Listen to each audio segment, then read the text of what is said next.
Alô, amigos do Agronegócio, está no ar mais um Agro 360, sempre trazendo tudo que se refere ao agronegócio brasileiro. E hoje a gente traz aqui um pecuarista, um cara que é realmente um criatório de sucesso, tanto na bovinocultura quanto na equinocultura. Meu querido Marcelo Ferreira Lô, sempre tem que ter um apelido. Marcelo Ferreira, tudo bem? Tudo bem, Rafa? É um prazer. Agropecuária Aras Fazenda Mosquito, né? Não falei o nome da fazenda. Aras Fazenda Mosquito aí. E muito prazer estar com vocês aqui. Obrigado ao Pod 360. Grande prazer poder estar aqui gravando com vocês nesse dia de hoje. É isso aí. O Thiago Bianco, nosso parceiro aqui, nosso chefe aqui, nosso patrão, ele detém aí, acho que 35% da carteira do Aras Fazenda Mosquito em compra de cavalos, né? O Thiago Bianco não é só o boss aqui no Pod 360, mas é meu boss também. 35% da carteira nossa, então... Muito bem. Vamos falar um pouquinho da agropecuária Aras Fazenda Mosquito. Carne, bovino, né? De corte? Qual que é a atuação? Essa que é a pergunta. Qual é a atuação do Aras Fazenda Mosquito? Vamos falar, a Fazenda Mosquito, né? Ela adquiriu a primeira propriedade com meu bisavô em 1934. É um negócio familiar que veio desde aquela época e vem da parte da minha mãe. Nós já estamos na 4ª geração aí, com a parte de pecuária, bovino de corte, e também temos a parte de cana, produção de cana-de-açúcar. Mas isso espalhado em algumas propriedades, não? Em algumas propriedades. E sempre visando muita produtividade, trazendo tecnologia, com melhoramento genético, para sempre uma produção de carne melhor. Carne vocês fazem o quê? Qual o cruzamento? Nelore mesmo? Nós usamos Nelore, também sempre usamos um pouco de Angus. Uhum. E compramos gado comercial também. Às vezes o famoso tucura, né? Eu tenho essa quedinha, eu gosto de um boizinho de laço. Outro dia eu tava conversando com um amigo, ele falava, não, isso aqui é gol. Eu falo, gol? Mas o que será gol? Não, esse aí também não perguntei de primeira. Na terceira falou, gol é o gado de origem leiteira. Né? Ele usou essa base pros que a gente chama, na minha região fala gabiru, né? Agora, o Lô, você tá falando, né, começou tudo Minas Gerais? Vocês começaram? Não, é São Paulo. Perdão, São Paulo. Mas quando se fala hoje tanto em agricultura familiar, foi uma nomenclatura colocada para aqueles pequenos produtores. Mas eu considero que os grandes produtores que vêm de uma sucessão familiar é agricultura familiar também, né? Não, sem dúvida, é uma agricultura familiar e hoje o termo exato que se fala é a sucessão familiar, né? Sucessão, perdão. Sucessão familiar, que, como falamos, estamos aí já desde 1934, e isso requer muita gestão, requer fazer sucessores, e nós tentamos seguir esse caminho para manter esse negócio mais adiante ainda. Certo, então nós estamos falando de 4 gerações. 4 gerações. Que passou aí sem tribulações, vamos dizer assim, né, conseguindo levar. Isso não é fácil, cara. Como falo, com muita turbulência, né, do nosso Brasilzão, mas sempre focando muito trabalho, focando muita seriedade. Do seu bisavô, qual era a produção que você falou dele lá atrás? Na produção dele, na época, era pecuária só. De corte? De corte, sim. Só pecuária de corte? Só pecuária de corte. Tá. Passando pro seu avô? Meu avô também só pecuária de corte. Manteve. Quando meu pai entrou, já trabalhou com bastante agricultura, bastante milho, e depois nós focamos mais na pecuária de corte e cana-de-açúcar. Cana-de-açúcar vocês plantam? Plantamos e fornecemos. Vocês não optaram pelo arrendo? Aí temos arrendamento também. Temos as 2 modalidades, arrendamento e temos também a parte de fornecimento. Dentro dessas evolução, vamos chamar de evolução, essa sucessão que vem do seu bisavô, vocês adquiriram outras propriedades, né? Sim, adquirimos outras propriedades. E como é que foi essa evolução do que você vê desde que você deve ter estudado toda essa história do mercado da pecuária, desde o seu avô até chegar agora? Qual é o momento mais turbulento que você imagina ter passado por todo esse processo de vocês? Olha, eu acho que é até, vamos falar assim, é uma pergunta até difícil de ser respondida, né? Mas em todos esses anos, que são quase aí já 90 anos, né? Tá beirando 100 daqui uns dias. Então, assim, eu não participei de muitas coisas, mas em todos esses anos o Brasil teve várias fases, econômicas e políticas, e eu acho que o que mantém isso aí, vamos falar, É o trabalho sério, trabalho firme, sempre tentando produtividade, sempre fazendo uma coisa da melhor maneira possível na parte sustentável, que cada dia mais nós temos que olhar mais esse lado.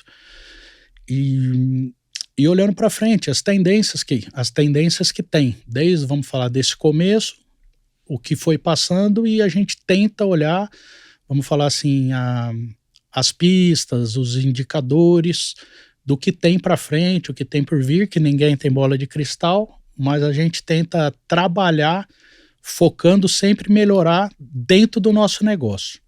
Eu acho que não dá para ter bola de cristal, mas tem que saber pelo menos quem tem, né? Exatamente. Tem que saber quem tem.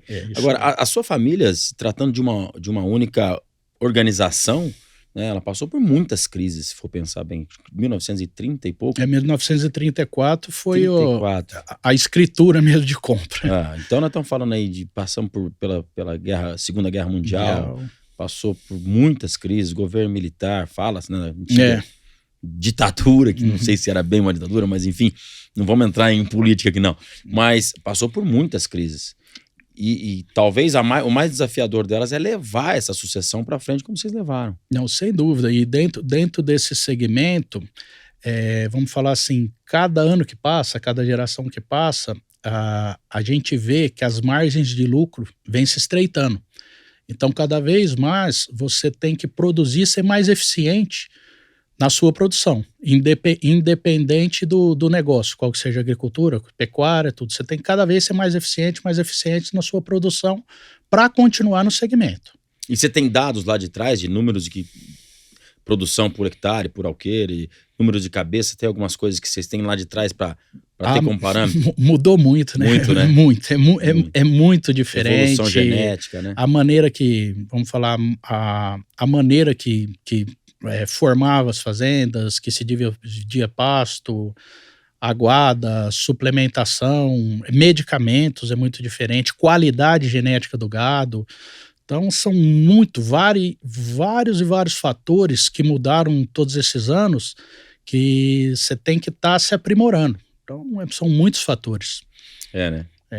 Hoje, vamos falar assim, na propriedade, na Fazenda Mosquito, que nós temos uma parte dela com a pecuária, a gente usa o termo pecuária intensiva a pasto, que é tudo feito por análise anual, toda a correção de solo, toda para produção de forragem, adubação na época das águas, tudo. Nós chegamos agora na época das águas a ter uma média de 5,5 A por hectare, tá? Na variedade de pânico, tá? No caso nosso é Tanzânia. Sim. Devido a ter pasto lá formado há 41 anos, que não tem reforma devido ao sistema, faz 36 anos que já tem esse sistema lá intensivo, então ele vem melhorando ano a ano. 5 unidade animal por hectare, uma unidade animal... Não, deu 5 redondo. 5,5. 5,5, quase 5 bois, 5 cabeças e meia por hectare. É um número estrondoso. É um número estrondoso, é um número muito acima da média nacional, mas como falamos, é uma fazenda que está aí já há muitos e muitos anos sendo tratada, sendo preparada para toda essa evolução e chegar a essa produção, né? Eu tive um conhecimento recentemente numa palestra onde pastagens desse nível, né, de 5 por hectare, 5 unidades por hectare, seria, se o Brasil todo, a área que nós temos hoje, se o Brasil todo tivesse essa mesma produção, vamos chamar assim, seríamos capazes de receber todo o rebanho mundial no Brasil. Sem dúvida, Rafa. Porque existem muitas áreas degradadas que não têm exatamente esse número. Vamos falar assim, nós temos que encarar a pecuária como é encarada a agricultura. Ela tem que cada vez mais ser modernizada. E na agricultura o que acontece? Você planta, fica em cima, no dia de adubar você aduba, no dia de passar herbicida você passa e no dia da colheita você colhe. Mesma coisa você tem que fazer com pasto. Você tem que preparar, plantar, adubar, corrigir. E a colheita, o que é? A colheita é a carne.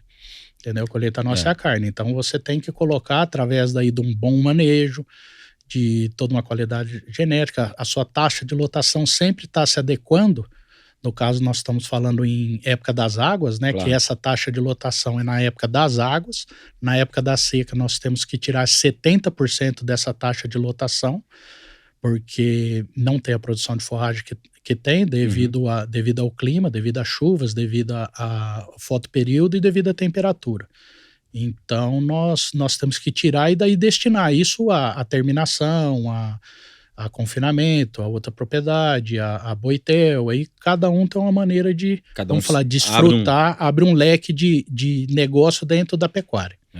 Mas o que eu digo assim, a área que nós temos hoje destinada para a pecuária brasileira, ela com esse nível que você tem, pelo menos nas suas propriedades aí, seria capaz de receber todo o plantel do planeta sem tirar uma árvore da Amazônia, sem mexer com a Amazônia, que muitas vezes o povo não fala disso. Mas se for entrar nisso aí, nós vamos longe. Não, nós vamos longe. Nós temos que preocupar em sempre trabalhar muito, produzir muito, sempre sustentável, sempre preservando, e é isso que nós, os brasileiros, os produtores rurais, vem fazendo há muitos e muitos anos. Nós somos os mais interessados a produzirmos e a preservar o nosso país. E mandar comida para o nosso povo daqui em primeiro lugar e depois para o mundo inteiro, né? Vamos continuar trabalhando e sendo essa classe aí para produzir e alimentar o mundo. E a gente tem um plantel muito grande, mas não somos os maiores exportadores, né? Então, assim, nós estamos em segundo lugar, se não me engano, na exportação. Mas, enfim, a gente tem muito para evoluir, onde eu quero chegar. Temos o maior plantel do planeta e muito para evoluir. Agora, uma coisa que eu quero aprender é sobre essa sucessão na questão de dentro de casa, né? O seu bisavô foram quantos filhos para levar essa sucessão para frente? Foram 4. Como é que vai fazer? Não, desculpa, meu bisavô 2. Seu bisavô 2, facilitou bastante. Era o meu avô e minha tia, avó. Certo. Desculpa. Como é que concilia tudo isso para ir passando e a mesma propriedade, vamos dizer, só aumentou, para levar gerações sem haver a divisão dentro disso? Quando era, vamos falar assim, era já na época do bisavô, quando foi meu avô e minha tia-avó, a tia Elisa, eles tiveram uma divisão, tá? Já tiveram uma divisão, e daí depois na época do meu avô, ele já dividiu que meu avô tiveram 4 filhos, era minha mãe, e eram 3 mulheres e um homem. Então, minha mãe, 2 tias e um tio. Então, daí, na época, meu avô já em vida, ele já dividiu todo, vamos falar, a parte patrimonial, tudo para cada um tocar a sua vida. Então, quando vamos falar, meus pais assumiram, já estava praticamente tudo dividido. Então, a Aras Fazenda Mosquito já é uma fração, já foi fracionado, que começou lá atrás. Já foi fracionado. Isso tende naturalmente a acabar, praticamente. Se você pensar em Centro-Oeste, ou pelo menos o estado de São Paulo, onde as propriedades já estão pequenas, né? Isso é uma dificuldade muito grande. E como é que você vê isso a longo prazo? Eu acho que isso é justamente o que nós estamos falando, a palavra sucessão. Aliás, eu falei Centro-Oeste, não, Sudeste. Sudeste. Falei errado. No mundo inteiro, vamos falar, existe essa divisão. Se você pegar a história no mundo inteiro, as propriedades começaram maiores e naturalmente elas foram se dividindo devido a essa, vamos falar, distribuição familiar. E no Brasil não seria diferente. Então nós temos que, eu sempre converso bastante com os meus pais e com o meu irmão a respeito disso aí, que nós não podemos dividir, nós temos que sempre somar. Então a empresa familiar, ela não pode ser tratada como uma empresa familiar mais, ela tem que ser tratada realmente como uma empresa. Então, através disso aí, nós queremos, vamos falar, sair dessa tendência e sempre tá somando, sempre tá melhorando, sempre tá trabalhando junto, cada um com a sua característica, cada um acrescenta o outro, né? No caso, hoje nós somos em 4 aí, já tem mais 4 vindo, que são 2 filhos e 2 sobrinhos, né? Tem as esposas também, então nós estamos sempre trabalhando nisso aí, para não haver essa, vamos falar, essa divisão. Sempre nós queremos trabalhar e somar. E daí a parte, cada um, conforme for trabalhando, for ganhando seu negócio, monta seu negócio. Mas o negócio principal nós queremos manter e crescer junto. Mas acho que A maior dificuldade é quando tiver conflito de opiniões, né? Eu acho que seja um problemão, né? Ou não? Isso... Eu não digo que é um problema, eu sempre falo, quando a gente tem duas opiniões diferentes, se tiver muita calma, muita paciência e muita inteligência, ela vai se transformar em uma só. Ô, Lô, mas aí você tá muito na frente da gente, que eu não tenho a calma. A gente não tem calma, não tem paciência, nem a inteligência. E se tiver de cabeça quente, deixa para conversar no outro dia de manhã. Que acontece, é bem por aí. Então, quando você tem duas opiniões diferentes, igual a gente fala, parece que é fácil, não, é muito difícil, e isso é natural do ser humano, mas você tenta ter justamente isso, calma, paciência e inteligência, para de cabeça boa todo mundo, pegar essas duas opiniões e transformar em uma, fazer um mesclado aí, ou pegar a melhor opinião e seguir em frente. Tem que ter isso aí. Para isso que tem que ser transformado numa empresa, porque as grandes empresas vão para frente. Tem muitas divergências de opiniões, mas eles têm que chegar a um consenso para dar um passo à frente. E uma vez tomada a opção, não pode mudar mais, aí todo mundo vai remando no Exatamente, mesmo, todo mundo, o que ficou para trás não se olha, é lanterna para frente e vamos trabalhar para frente. Se você quer plantar cana e seu irmão quer plantar soja, né, pode quebrar o pau ali, a hora que decidiu que vai ser cana. Exato. Daí todo mundo, vamos falar, todo mundo vai pro mesmo lugar. Após de tomada a decisão, temos que seguir todo o mesmo caminho, todo mundo puxar a corda pro mesmo lugar e olhar para frente, lanterna para frente, para ver o que vai dar. E como tudo na vida, existe acertos e erros. E vamos aprender com esses erros para acertar mais para frente. E quando tem e eu acho que muito importante também nessa relação é quando há o erro, né? Não procurar culpado, né? Lô, acho que a coisa é você pegar e falar, bom, foi o Lô que deu essa ideia aqui, o problema é dele, isso não pode acontecer. Não, isso não pode acontecer, não. Isso não é assim, de maneira nenhuma. Isso que é onde que dá os problemas. Por exemplo, eu tenho uma ideia e essa ideia depois de um tempo não deu certo e falar, foi o fulano que fez, então por isso que não deu certo. Não deu certo, vamos mudar, entendeu? Planejamento não pode ser engessado. Planejamento tem que ser uma coisa que tem que ser feita a lápis, você pode mudar, entendeu? Planejamento não deu certo, passa borracha e faça ele de novo. Tem que ser feito a lápis. Então tem que ter bastante sintonia, entendeu? Para a gente seguir para frente. Exato, exatamente.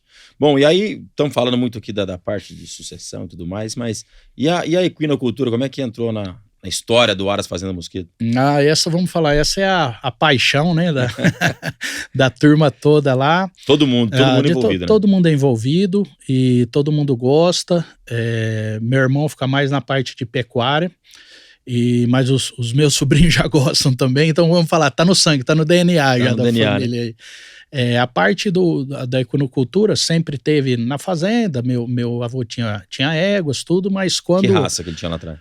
Olha, ele tinha manga larga. Criava manga larga. Tinha um cavalo manga larga. Mas cavalo pra uso lá? Cavalo pra uso da fazenda. Pra uso de lida. Da fazenda, uso de lida mesmo. Você tá falando de que ano aí? É década de 70, talvez? Daí pra trás, hein? Porque o quarto de milha não tinha chegado. Eu acho que eu não imaginava que eu ia estar aqui, não.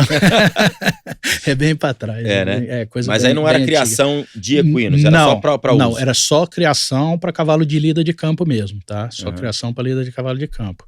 E daí, quando meus pais começaram em 1975, foi tendo esses cavalos, sempre uma melhoria genética, mas em 84, meu pai comprou um cavalo chamado Bandido, até de uns amigos de Penápolis, do seu Expedito e do Renato, e esse cavalo era um meio sangue, um puro por cruza. Quarto de milha, tá? E ele pegou e cruzou com essas éguas de base manga larga e após 3 anos domou essa tropa começou a trabalhar no campo e meu pai ficou apaixonado, já conhecia alguma coisa, ele tem um grande amigo de Goiás que é o Marco Gil e já criava quarto de milha, tinha cavalo de laço, nas soltas do Goiás, meu pai sempre tinha os arrendamentos com eles lá tal, então era o cavalo americano, né? O cavalo americano. E daí começou a pegar essa paixão e em janeiro de 1989 que nós entramos, vamos falar assim, para para criar cavalo mesmo. Compramos o nosso primeiro cavalo de competição, que foi um cavalo de apartação, até um mestiço chamado Culpepes Apache, em Araçatuba, na Estância Boa Sorte, que era do seu José Macário Pérez Pria. E esse era um cavalo para apartação, mas para montar. Para montar, um cavalo castrado. Não era um cavalo para ser base de... Não, um cavalo para montar. Um cavalo para competir mesmo na apartação. E quem começou na modalidade? E quem começou na modalidade fui eu. Eu que comecei apartando. E na época quem treinava esses cavalos era o Kenny, que era um americano que estava no Brasil.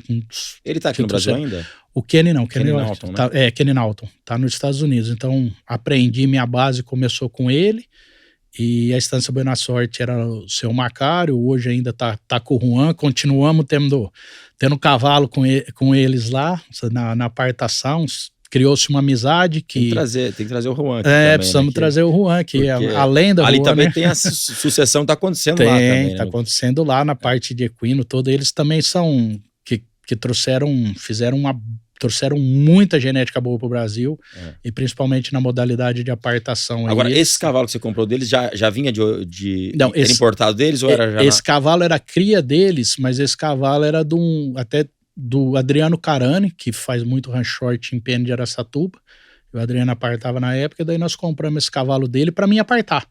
Foi vamos falar assim, foi o que começou, né? Começou a história lá pra gente começar a apartar, e foi apaixonante. Eu lembro até hoje, isso foi em janeiro, começo de janeiro, eu fiquei, vamos falar, em internato lá, trabalhando pra caramba, moleque, 3:30 da manhã, esquema americano, até a noite, uns 50 cavalos pra montar, tratava cavalo, fazia tudo. O pega era grande, Araçatuba. Lá na Estância Boa Sorte. Lá no seu Macário. Mas aí você você foi fazer uma temporada de treinamento lá. Fui fazer uma temporada de treinamento lá. Nas minhas férias de janeiro eu já fiquei lá, treinando. Quando começou as aulas, eu ia 2-3 vezes por semana começar a montar. E daí minha primeira prova foi na exposição em Londrina. Primeira prova que eu fui. Era, se não me falha a memória, Campeonato Paranaense. Que tinha, e eu fui apartar lá, e na época não tinha amador, só tinha aberto, eu apartei no meio dos feras. Nossa! Entrei... Os cavalos eram preparados para que... A prova de apartação é uma prova, eu acho, maravilhosa, né? Para quem está nos acompanhando que não conhece a prova, a modalidade onde você entra no meio, escolhe um dos animais, e você não pode deixar, o cavalo não pode deixar o boi voltar no meio do gado. Mas eu estava assistindo recentemente, agora em janeiro, teve a prova da Gruta Azul, né? Da Gruta Azul, maravilhoso. E assim, eu vi cada cavalo aí que você fala, a agilidade que ele vai de um lado pro outro, né, na apartação ali, se o cara não for habilidoso, cai mesmo, né? Tem muito acidente na apartação, né? Mas você acha que lá atrás era esse mesmo nível que tá hoje, das manobras? Como tudo tem evolução, né, Rafa? Evolução genética, evolução de treinamento. No caso da apartação, precisa ter um gado especial, tem que ser gado fresco.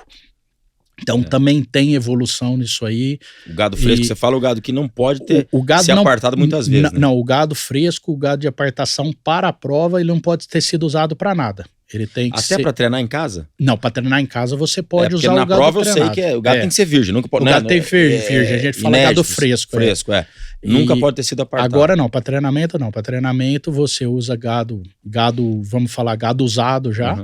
Tá? Você pode treinar, e quando ele vai ficando ruim, você tem que trocar por outro gado, e não necessariamente precisa ser gado fresco, né? Pode ser gado que foi numa competição, ou gado que tenha feito outra coisa, mas conforme o gado vai cansando, vamos usar o termo assim, vai acostumando com as provas, ele para de se mexer. Ele para de querer voltar, ele sabe que vai acontecer. E hoje tem uns mecanismos, vamos falar, muito bom, hoje não, já faz um bom tempo, que é a bandeira, né? A pessoa tem um controle remoto, coloca na bandeira, simula um gado. Eu vi outro dia, tem até com drone agora. Tem aqui com drone, tem. Você acredita o drone tá entrando em todo lugar. Já nós vamos estar aqui no podcast e vamos filmar por cima. Recentemente eu estava entrevistando o Guga aqui, eu falei sobre a questão de que nada vai substituir um peão montado num cavalo na fazenda, na lida de campo. Né? Teve até gente que questionou isso. Então tô dando um exemplo aqui, que o drone, para ajudar o cavalo a treinar, é tecnologia que fica ali na frente simulando, né, a posição de um boi para poder apartar. Agora, o cara montado no cavalo, ninguém tira isso, ninguém tira. Isso aí, desde que mundo é mundo, né, vamos falar, um bom cavaleiro aí, ele jamais vai ser substituído em hipótese nenhuma, né?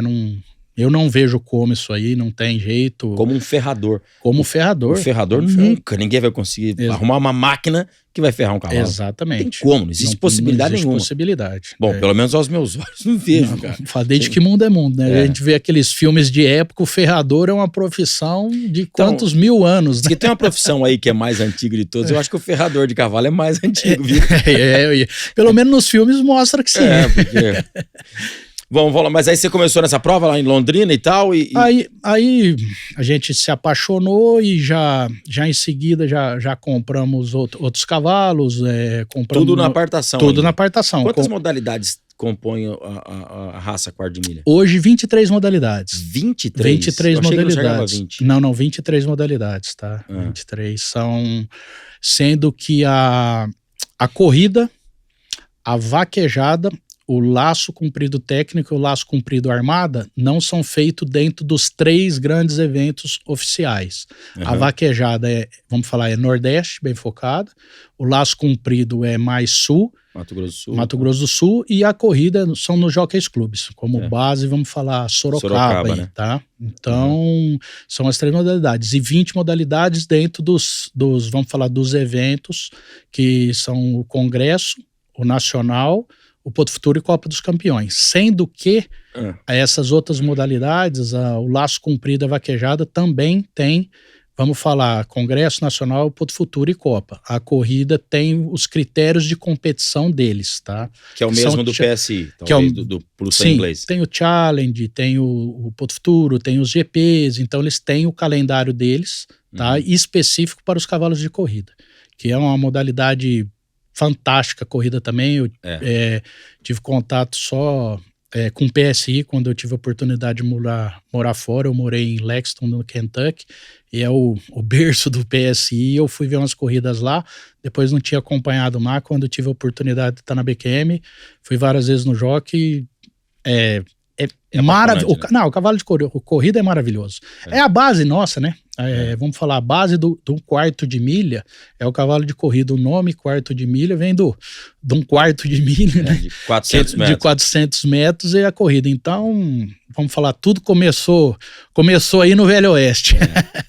Mas a sua porta de entrada, então, foi pela apartação. Sim, foi pela apartação. Aí, como eu falei, compramos éguas para montar, começamos a criar, mas logo em seguida o meu pai, o Geraldo, já comprou alguns cavalos da linhagem da King Ranch para fazer tambor e baliza, tá? E também laço. Então, desde que começamos, nós somos o Aros Fazendo Mosquito, é um Aros que gosta de criar para várias modalidades. Então, entendeu? mas quando você estava ali comprando aquelas primeiras éguas, o primeiro cavalo que veio lá do seu Macário, etc., você visionava já em fazer disso um negócio, né? Ou não, era só um hobby de um fazendeiro que queria que os filhos competissem em provas equestres?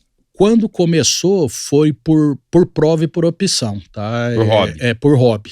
Nós até na época, vamos falar assim, tinha a época de parte náutica, né? Se ia pra parte náutica, sei o quê, eu falei, não, eu quero cavalo, né? E daí eu tinha uma meia dúzia de boizinho lá, eu comprei meu cavalo para começar, né? Aí depois veio essa paixão toda, foi tomando corpo e depois se transformou num negócio, tá? Num hobby que é um negócio. Então, vamos falar, começou pequeno e foi se estruturando, foi se tornando sustentável e se tornou um negócio. E quando foi essa virada da chave aí para se tornar realmente éguas, matrizes, com bons garanhões, etc? Quando foi isso aí? Olha, quando vamos falar assim, meu pai sempre gostou muito do esporte, comprava um cavalo, vendia um cavalo para manter o hobby e tudo, mas quando chegou em 2001, tá? Em 2002, ele chegou num determinado ponto e falou para mim, para minha irmã e para o meu irmão, e falou, ó, eu até hoje nós colocamos cavalo por esporte de vocês, para formação de vocês, Cada centavo valeu tudo a pena, faria tudo de novo, muito mais, pelo que é o cavalo, pelo que é o esporte, pelo que é o ambiente do cavalo, os amigos.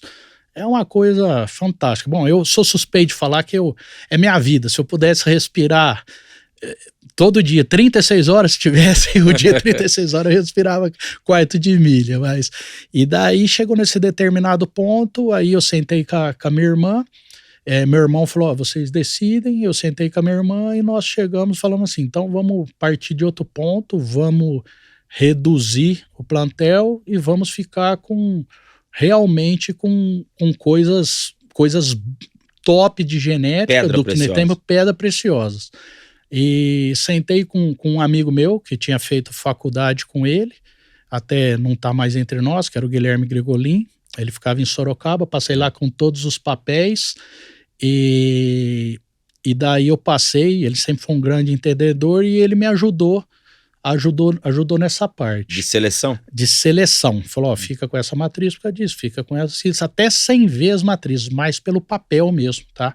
Que eu acho isso, eu acho aquilo, e a gente tinha bastante amizade, liberdade, e ele era, vamos falar, um amigo meu que realmente estava no negócio, né? Vivia de cavalo. Então eu segui esse conselho dele, foi muito bacana, e ficamos realmente com essas matrizes que ele falou. E aí, nesse caso, as matrizes já estavam com base de cavalo de boi, de apartação. Tinha cavalo boi e velocidade. Velocidade e corrida, inclusive, entendeu? Corrida que cavalo de corrida, a gente colocava, eu sempre gostei de usar cavalo de trabalho em éguas de corrida, para tirar cavalo de tambor e para tirar cavalo de cabeça de boi. Sempre fizemos, porque o cavalo de cabeça de boi ele precisa ser um cavalo mais estruturado, mais veloz. Mais alto, mais ossudo. Eles...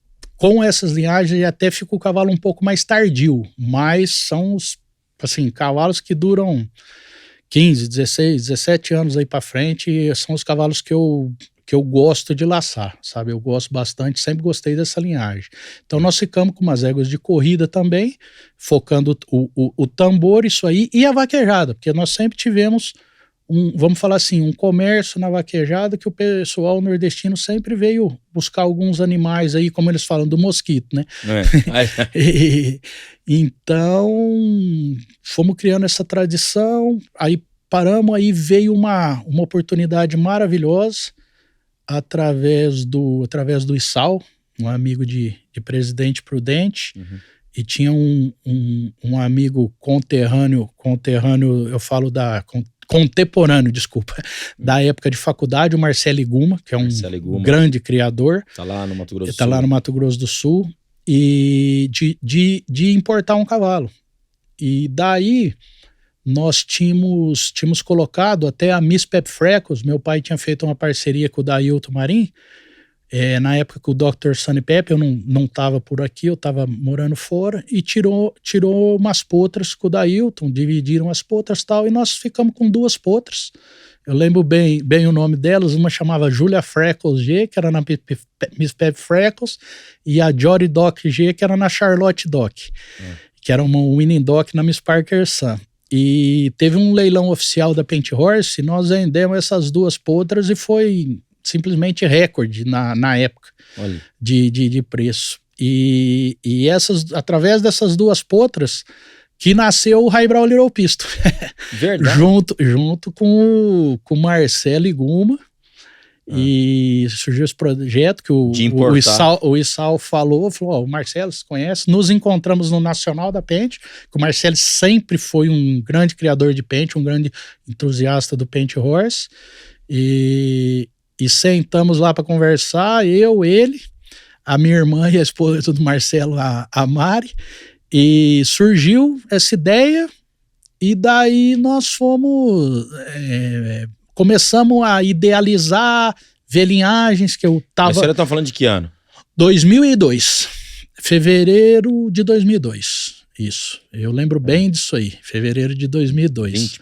21 anos atrás. 21 anos atrás. Nós começamos a criar em 84, mas criar, se associar em 89, Então a gente contra o Aras, a gente quando fala no Aras, nós falamos que começou em 89 mesmo. Então estamos aí há 34 anos no mercado.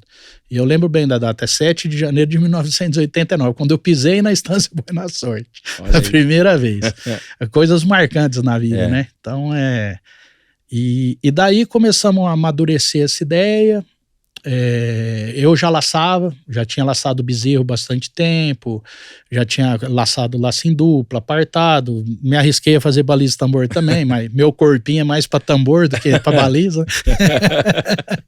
Então sempre gostei de várias modalidades e a base do cavalo foi sempre os amigos. Quando eu fui prestar vestibular, eu prestei em Presidente Prudente, prestei em Marília, mas fui para Presidente Prudente por causa dos meus amigos do cavalo. Tenho grandes amigos lá, era o Issal, o Lincoln, o Guto Medeiros. Então, meu motivo de ir para Prudente não era a zootecnia, né? Era o cavalo. Era o cavalo. Eu rodei dos campeões.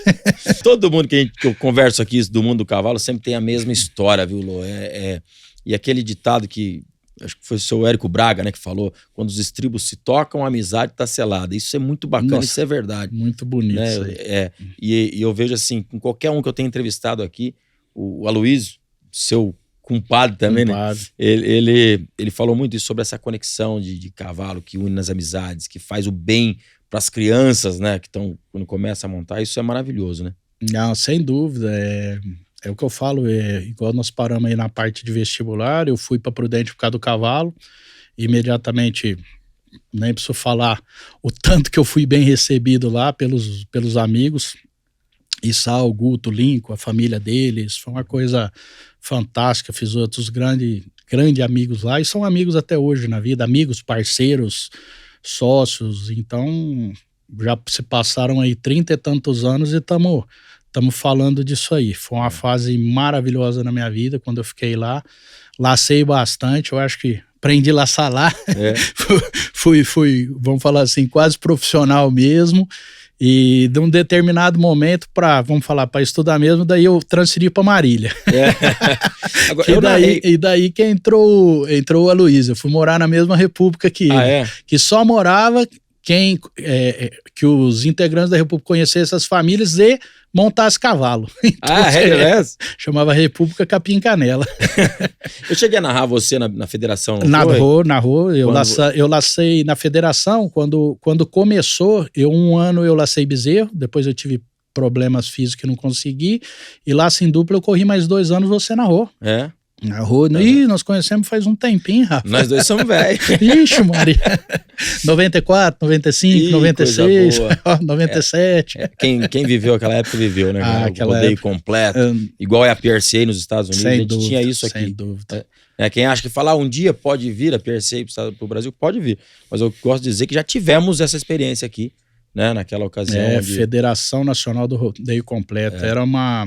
Era muito gostoso. Tinha se não me falha a memória, 4 etapas de uma final, era bem... Começou com 4 etapas, se tornou, se não me engano, acho que 8.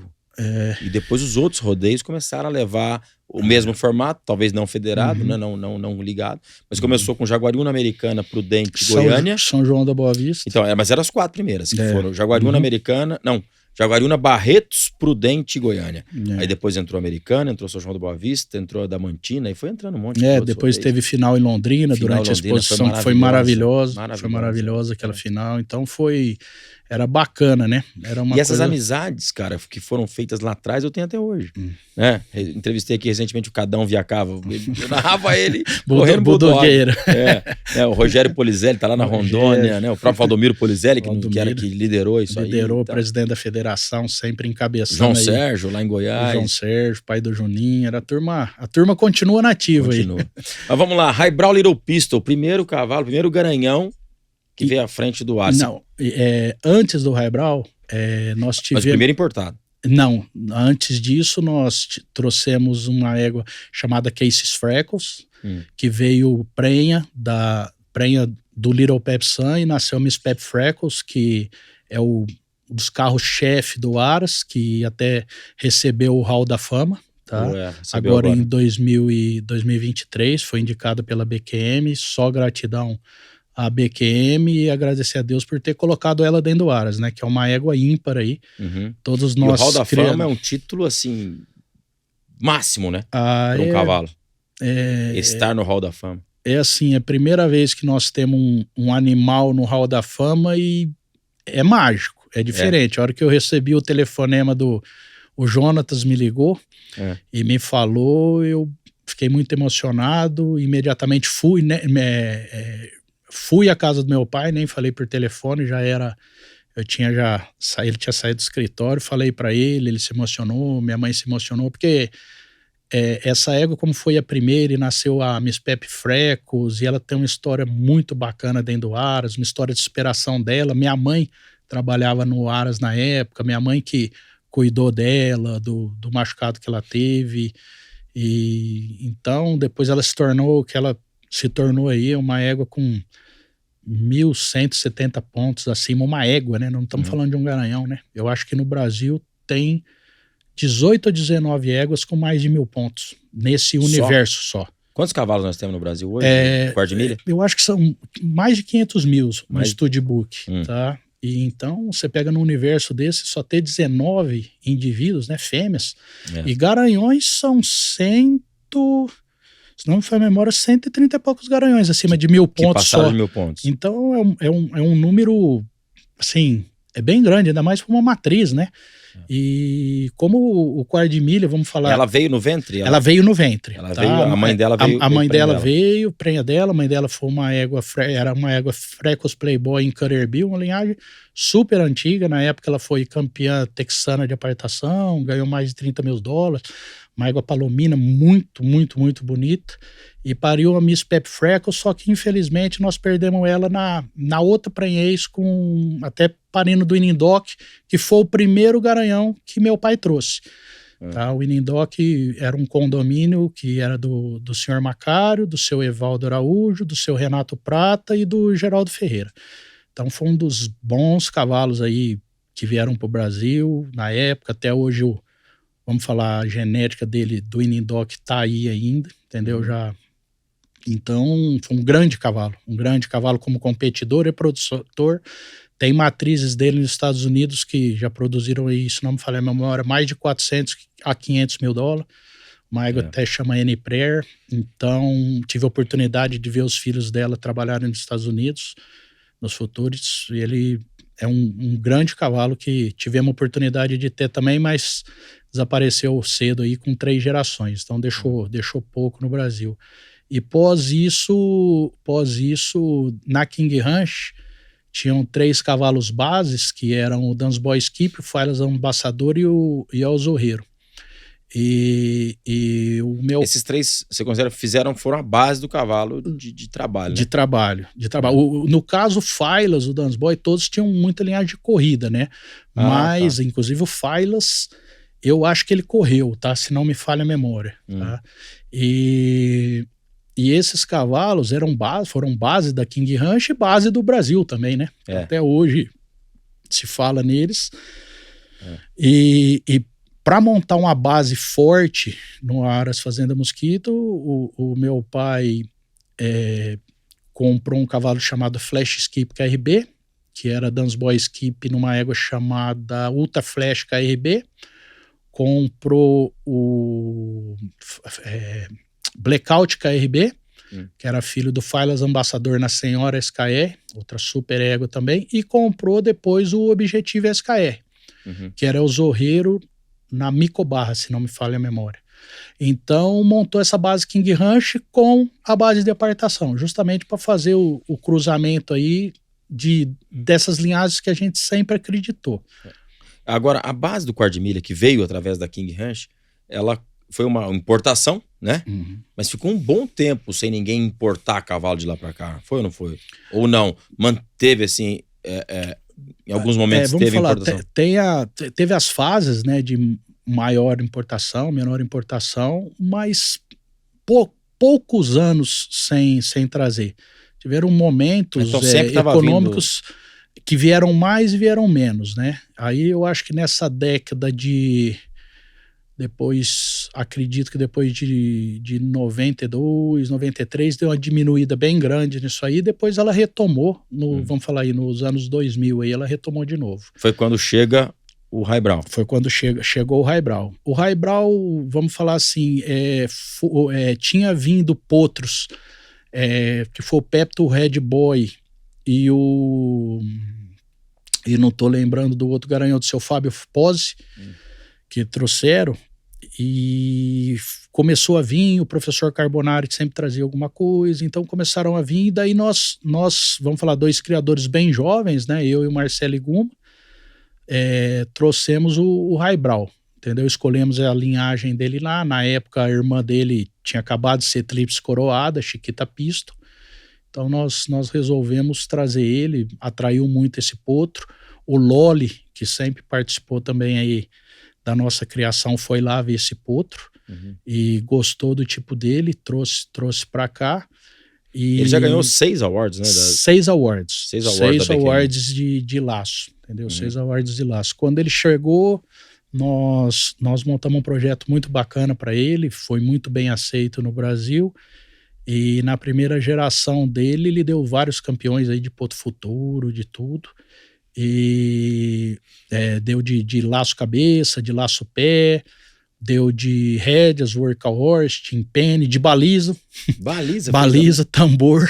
Então um cavalo que foi bem versátil também. Um cavalo que foi bem versátil. E montamos... Mas lá nos Estados Unidos ele fez o quê? Não, ele veio potrinho. Ele veio potro. Ele veio com 15 meses, se não me falha a memória. As regras para trazer cavalo dos Estados Unidos, ou ele tem que ser pontuado, né? Lá já ter uma campanha lá em alguma modalidade. Sim. Ou vir potro, até que idade ele pode vir? Ô, Rafa, as regras, elas vêm se atualizando conforme a necessidade genética do Brasil, né? Então, na época que ele veio, era uma regra e hoje são outras regras. Hoje, para vir para o Brasil, tem que ser animais ganhadores ou produtores, cada modalidade com as suas regras, de acordo com a necessidade da modalidade. Pode vir potros também, potras sim, se não me falha a memória, eu não sei se hoje está 24 ou 36 meses, mas se pais e mães são ganhadores desses mesmos, vamos falar, desses mesmos critérios em valores ou pontuação, ou títulos também. Porque a importação ela só é permitida desde que seja para um melhoramento genético da raça. Sim, no Brasil, no país. Ela só é permitida desde que seja para um melhoramento genético no Brasil. E hoje, vamos falar aí desses anos, 20 anos aí, a melhora que teve a genética no Brasil, cada vez mais, para trazer um cavalo para cá, tem que ser especial, tem que ser uma pérola, vamos falar assim. Tá? Tem que ser cada vez mais especial, porque hoje nós temos uma tropa tão boa quanto lá, e já existe até exportação de cavalo para lá, tá? Isso vem crescendo, e eles têm sem dúvida nenhuma celeiro, a genética lá é muito mais evoluída. Mas não existe um pouco de preconceito deles comprarem, que às vezes o americano fala, não, quero proteger a minha tropa, não, mesmo que seja a linhagem dele, ele não querer comprar? Não, o que tem acontecido são cavalos de prova irem para lá, né? Cavalo treinado. Cavalos treinados. E eles têm a mesma regra de pontuação daqui para ir para lá ou não? Lá não tem esse? Eu acho que lá não tem esse negócio, não. Tá? Eu não acompanhei nenhuma não, mas pelo que eu sei, conversas informais assim, não tem regra não, eles vêm, compram e levam. Porque a gente já viu alguns brasileiros que estão competindo lá levar cavalo daqui para lá, né? Agora, o próprio americano reconhecer o nosso cavalo é um negócio fabuloso, né? Ah, fantástico, tem cavalos maravilhosos lá, né, que vieram para cá, voltaram para lá. Hoje estão se tornando garanhões nos Estados Unidos, produzindo, então isso aí é tudo. E tem já criadores brasileiros mandando sêmen para os Estados Unidos, cavalos daqui já produzindo lá. Então, é o que eu estou falando, essa evolução genética vem crescendo e vamos falar com essa globalização, a tendência é essa aí, é sêmen para cá, sêmen para lá e melhorando a genética, né? E indivíduos pinçados a dedos para vir para o Brasil, nas mais diversas modalidades que tem. Quantos garanhões vocês têm hoje? Hoje, se não... Entre de vocês, parceria e tudo mais? Nós estamos com 6 garanhões hoje. 6. Tá? Divididos com outros criadores. Com outros criadores. Eu gosto particularmente dos garanhões sempre ter parceiros juntos. Eu não gosto de ter garanhões sozinhos. Já tive experiência, tudo. Eu acho que você tendo outros parceiros juntos... Primeiro você tem outros amigos juntos, né? Que eu acho que esse é o maior motivo. E você consegue somar, dividir, pensar melhor, abre um leque planejar, de éguas, né? abre um leque de éguas, suas chances de produção desses garanhões são melhores. Então, é muito bacana quando você monta esses projetos de garanhão, você ter pessoas juntas, né? Entendeu? Igual, por exemplo, nossas 2 últimas do Aras Fazenda Mosquito aquisições foi o Shine Step Sky, que é do Ranch Sky, do Lincoln Figueiredo, nosso amigo, parceiro, tudo. Uhum. Nós compramos um Imps Little Step na Sparkling Jack, e quem comprou foi o condomínio Shines Homeboy, que somos em 5 amigos juntos. O Ricardo Pusato, Paulo Fara fazendo Caruana, Marcelo Guma e Fred Bezerra do Rancho Formição e nós do Aras Fazenda Mosquito, mais o Lincoln, entendeu? Então o Shine Homeboy já era desse grupo. Já era desse grupo. Aí esse grupo junto comprou o Shine Step Sky. Até o Chifrinho fez 3º no cavalo iniciante dele, um cavalo muito bonito, de um pedigree maravilhoso. Sobra né? Pedigree nele. Sobra pedigree nele, o Imperial Step na Sparkling Jack, uma das melhores éguas do mundo de laço, indiscutivelmente, tá? Indiscutivelmente. Tá no Brasil, né? Tá no Brasil. Então... É do Lincoln. É do Lincoln, é do Lincoln. Hoje ele é do Lincoln e do Bruno Conrado, se não me falha a memória, era os Relincho. E depois outra... E esse potro é brasileiro? Esse potro é nascido aqui. É nascido aqui. Foi sêmen que veio de fora e o Lincoln usou na Sparkling Jack. E outra foi o One Time Junior, que esse eu acho que foi um dos grandes sonhos realizados meu como criador, que eu vi esse cavalo chegar no Chifrinho, treinar lá, eu me apaixonei por ele, na época até bati um papo com o Chifrinho. Mas ele era o quê? Ele é do Ricardo Psiota e do Henrique, do irmão dele, do Ovo. E ele é um cavalo One Time Pepto, de uma égua Play Dogs, criadora dos Estados Unidos. Também nascido aqui? Não, nascido lá. Esse veio potro. O One Time Junior, E daí ele teve uma temporada que ele foi domado para rédeas, chegou a correr o Potro Futuro, com o Gilcinho Diniz, se machucou na final, não consegui. Foi uma judiação, ele entrou em primeiro lugar. E um cavalo de uma habilidade maravilhosa, e como o Ricardo, o Henrique, eles gostam muito de laço, depois mandaram pro Chifrinho, eu vi esse cavalo lá, depois vi ele competir, até na época conversei com o Chifrinho se havia uma possibilidade de entrar de parceria nele, e na época chegamos a falar com o Ricardo, mas ouve, sabe quando você conversa e cada um vai para um lado assim, e daí em 2021 apareceu a oportunidade.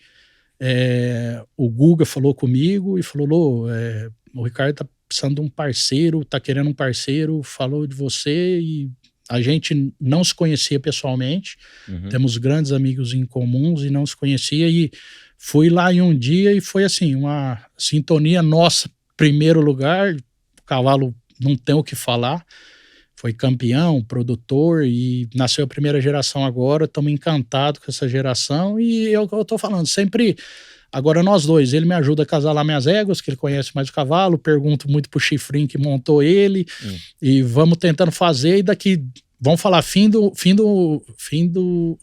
meio do ano que vem, já estamos aí montando os filhos dele, e já começa outro ciclo, entendeu? Já pensando em tudo, e trazendo mais gente, justamente para abrir o leque, mais pessoas boas, mais amigos, para abrir esse leque, genética moderna, entendeu? Foi como o Raibral quando chegou, nós trouxemos em 2, montamos o condomínio, foram super bem, mandamos os potros pro Chifrinho, muitos amigos nossos compraram, os filhos do Raibral, mandaram treinar também, e esses, como a gente brinca, a gente não faz nada sozinho, né? Esses awards aí nós devemos a esses amigos, devemos a esses treinadores, o Rafael Chifrinho sempre amigo nosso desde criança, desde pequeno, e continua pequeno.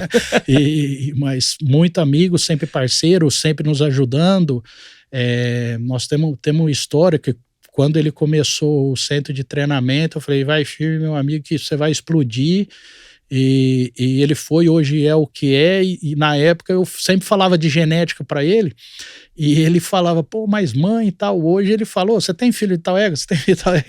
Então ele ajuda a casalar também, que um dos grandes, assim, para mim um dos fundamentos que eu vejo acasalamento hoje é essas éguas que trabalham, sabe? Essas éguas que tiveram... É isso que eu ia te perguntar. Qual que é o segredo, né, desse acasalamento, você acertar um garanhão numa boa égua? Como é que você vê isso, a visão de genética?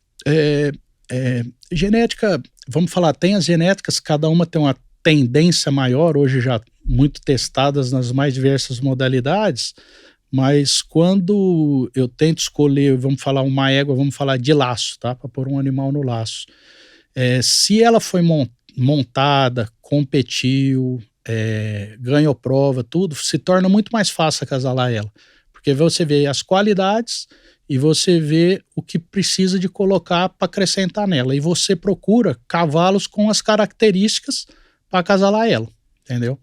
Então eu sempre tenho tentado fazer isso aí. Converso muito com os amigos treinadores que montaram, que fizeram. E no cavalo não tem a DEP, né? Que é o que tem no Nelore. Não dá para você buscar uma DEP de boa de brete?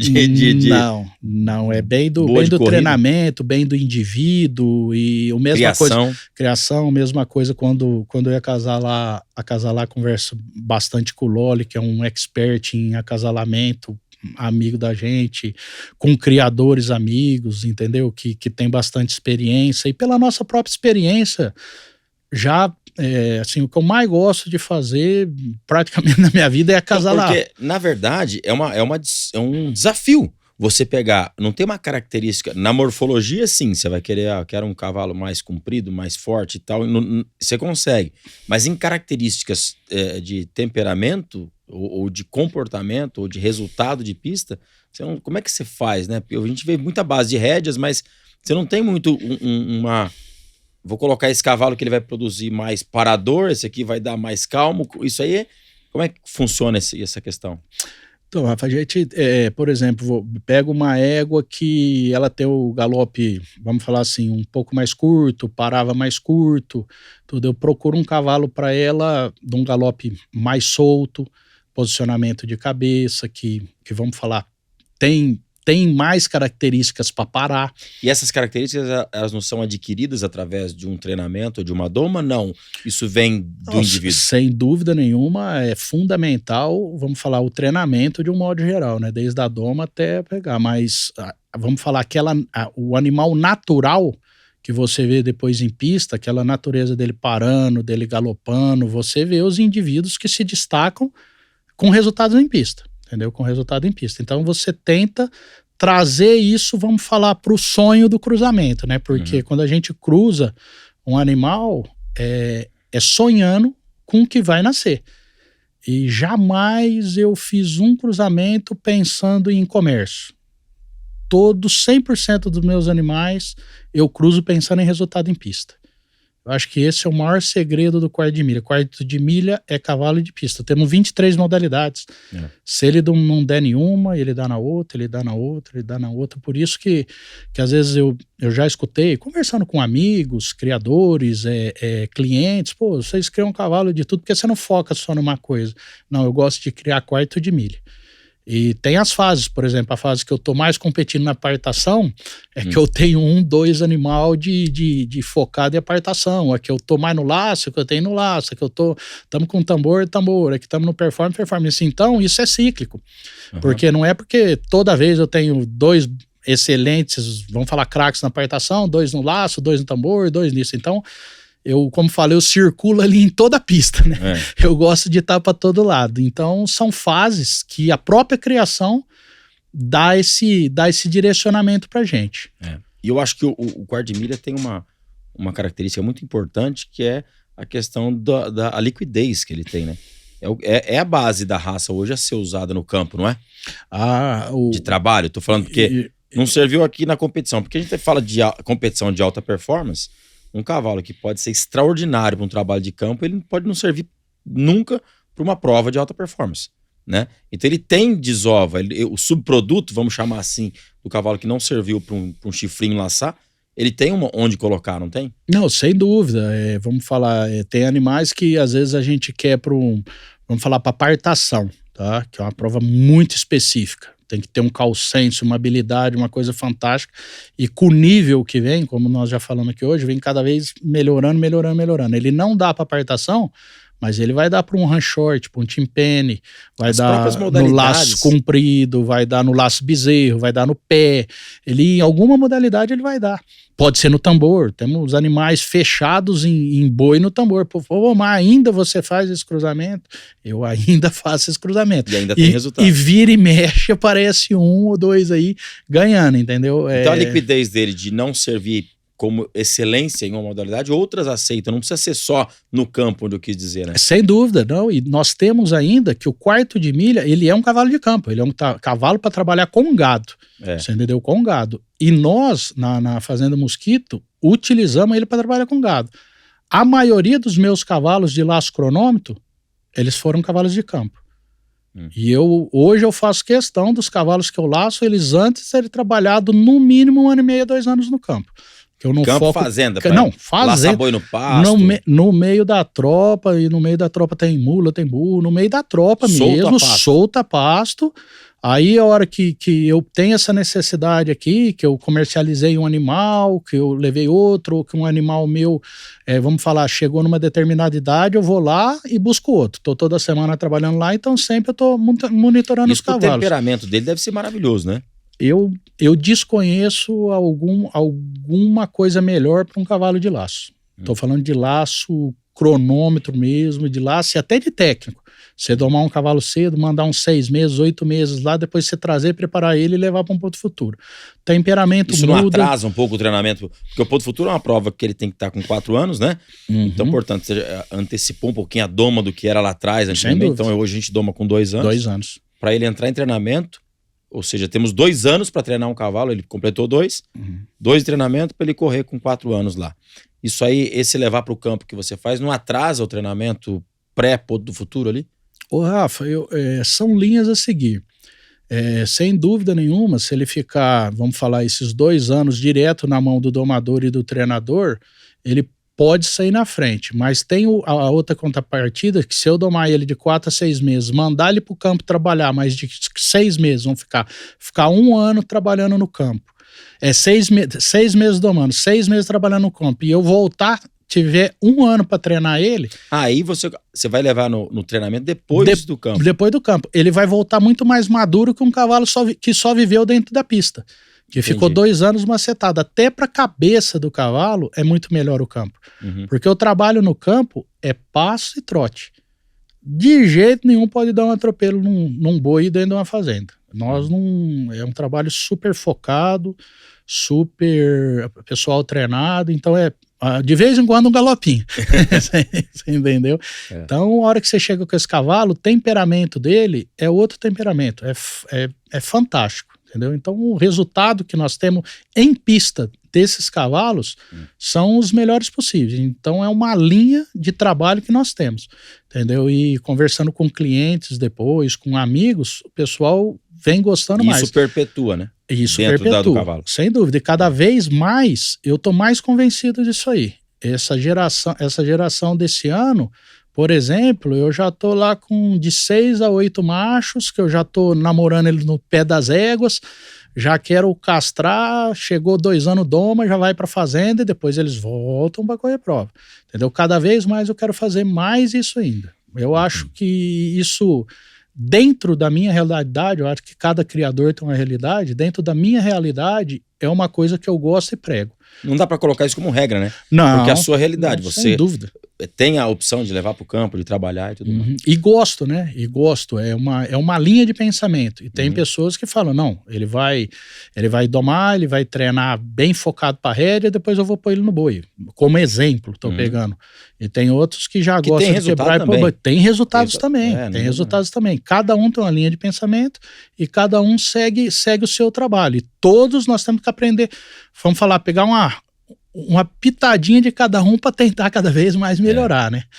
Agora você, com tantos anos aí, de tanta dedicação, você já criador, foi presidente da BQM, né? Quando foi? 2013? Foi 2013 e 14. 13 e 14 você foi o presidente da associação. Fazem 7 anos. 7 anos. Você foi presidente da associação do Quarto de Milha.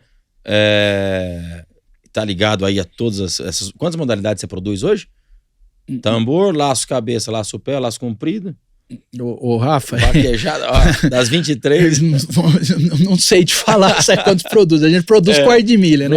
Boa. Mas enfim, como é que você vê hoje o mercado do quarto de milha? Que é a segunda maior raça do Brasil hoje, né? Acho que o Manga Larga tá em primeiro, se não me engano, com 600 mil animais. O quarto de milha tá beirando os 600, mas ainda tá abaixo dos 600 mil. Como você vê o mercado do quarto de milha, essa história toda do comércio e tal, dessa raça? O Rafa, cada vez mais o quarto de milha surpreende mais, falando de mercado. Como fala, vem ano, vai ano, vem crise, sai crise, todos os problemas, a liquidez do cavalo quarto de milha é impressionante. Ela tem uma liquidez fantástica. É um produto ímpar, vamos falar assim. Então, é muita gente, vamos falar essas 23 modalidades, o tamanho que é o Brasil, o tamanho da população dele, com todos os estados, o quarto de milha está em todos os estados do Brasil, ele cada vez mais é mais gente entrando e consumindo mais cavalo para trabalhar, cavalo de esporte, entendeu? Então, é assim o que eu falei, é fantástico, eu vejo o mercado cada vez melhor e cada vez a genética que tem resultado tendo mais valor. Eu acho que isso é muito importante. Como a gente repete, é o cavalo mais versátil, o cavalo que nós temos 23 modalidades esportivas para ele se encaixar, para o mercado, para o criador desovar e para os adeptos escolherem, né? Eu tava falando, com a bênção de Deus, minha menina Maria, ela pegou, a mãe faz performance halter, a Camila apaixonou por performance halter, então nós vamos falar aí uma conformação também, que performance halter são os cavalos que têm registro de mérito e são apresentados na conformação, puxado no cabresto. É uma prova que você só visualiza a morfologia. A morfologia dos animais. E o performance halter faz o quê? Ele visualiza a morfologia dos animais, mas só pode entrar na modalidade performance halter animais que têm um registro de mérito. Então eles têm que ter ganhado na pista em alguma modalidade para poder participar do performance halter. Qualquer modalidade. Qualquer modalidade. E essa modalidade, estou pegando como exemplo de pai, entendeu? Pô, eu quero meus filhos perto de mim, perto da minha esposa, como eu fiquei perto do meu pai e da minha mãe. Eu falo, criado na barra da calça e na barra da saia, entendeu? O Marcelinho, seu filho, esse não sai mais. Esse é impressionante. É laço 24 horas. Laço e futebol, né? Ano de Copa aí tem. Então, esse gosta, já laço. A primeira vez que laçou um boi foi com 3 anos. Eu achei aquilo, meu coração, nem falo céu pela boca, não sei onde ele foi parar. Eu tava junto, ele entrou no breto, saiu num boi andando e jogou a corda e laçou. Então, é uma coisa fora de base, e ele gosta, companheiro, quer já competir. Fim do ano teve uma prova lá, a primeira prova ele com 5 anos pegou, colocaram boizinho lerdo, tava ele, filho de 2 amigos, já fizeram eles correr na prova, já deram. Então o cavalo é mágico, o cavalo é fantástico. Eu acho que pós-pandemia também houve um crescimento muito de gente procurando chegar mais perto do campo, mais perto dos animais, isso aí também fomentou o mercado, né? O Rafa, essa pandemia, passamos todos por momentos, mundo inteiro, né? Momento terrível aí que jamais eu acho que nós imaginávamos isso aí, mas esse lado do pessoal ter procurado o campo, eu falo que ele mexeu muito no mercado do cavalo também, né? Foi um benefício, as pessoas procuraram o campo, com isso encontraram o cavalo, dentre outras atividades que tem dentro do campo, e para o mercado de cavalo foi muito bom, e as crianças se aproximaram, você vê pais se aproximaram, e com tantas modalidades, tem uma outra modalidade também que eu acho fantástica para criança, tudo é o run short, que tem a categoria família.